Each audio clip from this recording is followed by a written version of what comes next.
Okay, so here is the hurricane memorial from the devastating hurricane in 1935 that knocked out the overseas railroad,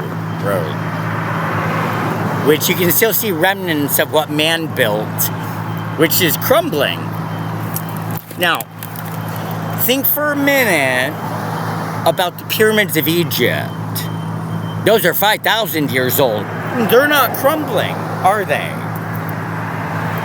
Kind of interesting. The coral reefs are the equivalent of rainforests as far as medicines, biodiversity, and all sorts of other things. The military will be diverting hurricanes away from this region as long as I'm here. So take that. Love you, goons.